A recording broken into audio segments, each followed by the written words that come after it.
Bonjour, aujourd'hui je vous présente la caméra thermique de chez Q-Tech, la KT800. Elle est livrée dans cette boîte avec la notice en français, les accessoires de charge, donc le chargeur 220 et les câbles micro USB, la caméra thermique avec sa dragonne. On peut voir ici qu'elle a un padouille spécifique pour les trépieds d'appareil photo. Au niveau des caractéristiques, voilà, la température va de -20 à plus 550 degrés. La résolution est de 160 par 120. Le temps de démarrage est inférieur à 8 secondes, donc elle démarre très vite. Et l'autonomie est de 8 heures. Elle est donc IP54 aussi. Maintenant, nous allons voir au niveau des paramètres. Nous allons allumer la caméra. Voilà, elle va démarrer normalement en dessous de 8 secondes. Donc voilà, elle est tout de suite opérationnelle. Le petit carré vert correspond à la température que la caméra regarde. La température étant ici à gauche. Vous avez votre échelle de température qui est ici sur votre droite, avec la température la plus basse et la plus haute par rapport à ce que la caméra regarde. Vous avez un petit icône ici pour la recharge de la batterie, comme quoi la carte mémoire est installée. D'ailleurs, c'est une carte qui est livrée avec et qui fait 8 Go. Vous avez l'heure et ici l'émissivité. Pour rentrer dans les paramètres, c'est très simple. Vous appuyez sur le bouton ici marche arrêt une fois, un petit clic. Et là, vous avez accès qui est un menu en anglais. Bon, c'est pas très grave, c'est assez facile à comprendre. Ici, donc, Pictures, c'est tout simplement pour voir les images que vous avez prises en photo. On fera des tests tout à l'heure.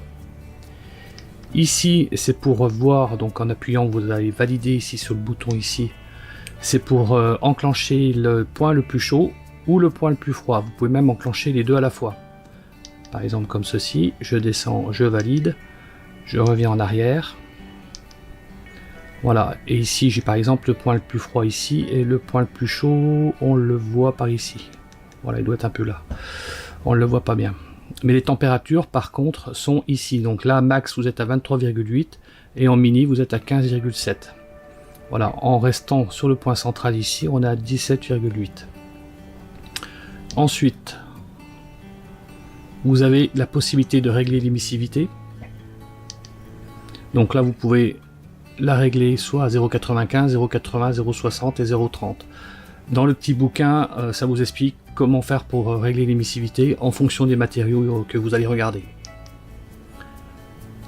Ensuite ici, c'est la température, donc si je viens cliquer sur valider, on va pouvoir changer soit une plage de température de -20 à plus 150, soit de 100 à 550, ou alors en automatique. Laissez-la en automatique. Le menu suivant, c'est la palette de couleurs. Donc pareil, en validant sur le bouton ici, vous allez pouvoir modifier vos palettes de couleurs en fonction de ce que vous voulez regarder. Vous pouvez régler la température classique d'ambiance. Il n'y a pas vraiment d'incidence sur la mesure. La distance, pareil, il n'y a pas une énorme incidence sur la mesure non plus. Vous avez la possibilité d'activer ou non le laser quand vous prenez votre photo. Il est préférable quand même de le laisser enclencher. Et l'unité, donc Fahrenheit ou degrés Celsius. Ensuite, réglage de la date et de l'heure. Auto off, c'est-à-dire vous allez pouvoir soit l'arrêter au bout de 5 minutes, 10 minutes, 20 minutes, ou carrément la laisser enclencher quand vous voulez. Ensuite, là vous avez tout ce qui concerne le logiciel, etc., les numéros de série. Ensuite, vous allez pouvoir formater votre carte SD et restaurer la caméra. Voilà, tout simplement. Pour la prise de photo, vous avez juste appuyé sur le bouton orange. Quand vous appuyez, vous avez le laser qui vous permet de vous situer où vous voulez prendre la température.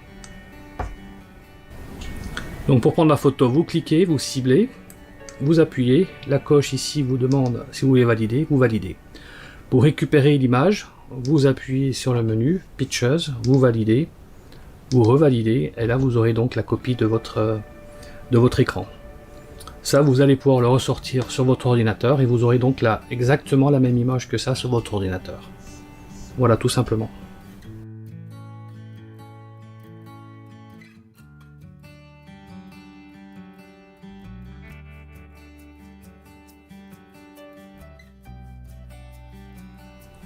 Donc en conclusion, cette caméra est très pratique, très légère, pas encombrante du tout, très facile à utiliser, très rapide à démarrer.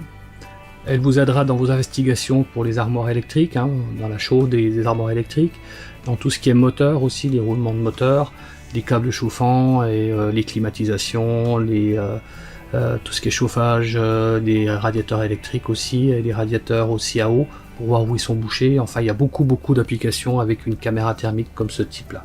En plus, elle n'est pas très chère, donc profitez-en. Voilà, à très bientôt pour une nouvelle vidéo.